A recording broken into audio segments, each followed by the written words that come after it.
কই গো সব, সকাল সকাল যে বাসি উঠোনটা ঝাড়ু দিতে হয় সেটাও কি মনে থাকে না নাকি কারো? পর পর তিনটে বিয়ে করে, পর পর তিনটে বিয়ে করে এ কোন অলক্ষী নিয়ে এলো আমার সংসারে গোপাল?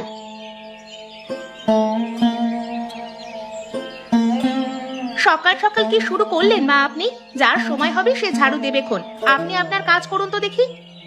হ্যাঁ, তিনটে বউ থাকতে এখনো বাসি উঠান ঝাড়ু দেওয়া হয়নি, আর তুমি কি না আমায় চুপ থাকতে বলছো? মেজো ঘুম থেকে উঠলে ঝাড়ু দিয়ে দেবে খন, আপনি যান মা, ঘরে গিয়ে বিশ্রাম করুন।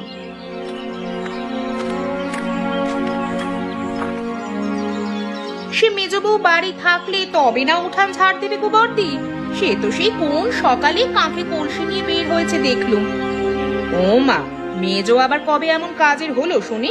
সারাদিন তো কেবল এ বাড়ি ও বাড়ি লোকের নামে কীর্তন করে বেড়ানো স্বভাব।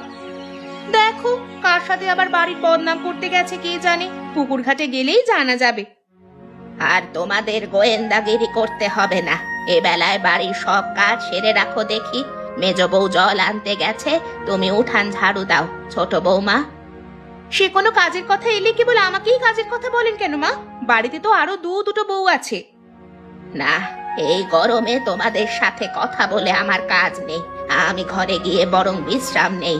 একটু বাদে যখন সূর্য মাথার ওপরে উঠবে তখন কাজ করো কি করে আমিও দেখবো সেইটা। ম্যাগো ম্যাগ, সকাল হইলেই কেবল আমার কাজের হুকুম দিব? আমি আর নাই তব কাজের মধ্যে, আমার কি দাসীবাদী পাইছে নাকি তারা? কোনো কাজের কথা হইলেই মেজো বউরে কমন লাগে।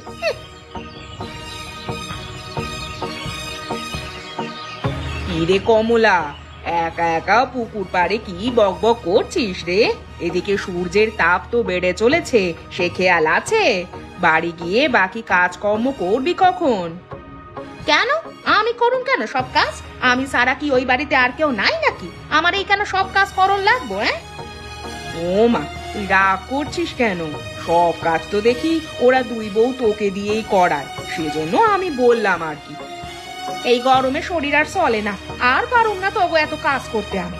তাগো কাজ তারা করুক গিয়া, আমি কেবল আমার নিজের কাজ করুন। এই তো ঘটে বুদ্ধি এসেছে, বাঙাল বাড়ির মেয়ে ছেলে এমন বুদ্ধি না হলে চলে নাকি? আমিও তো সেই কবে থেকেই বলি, মেয়েটা এত খেটে মরে এই সংসারে, অথচ তার কোনো দামই নেই। তুমি ঠিক কথা কইছো কাকিমা, আমারে কেউ দেখতে পারে না, সকলের কাছে কেবল কাজের আদর। একটা বাচ্চা হইল না বলে ওই বাড়িতে আর কোনো দাম পাইলাম না,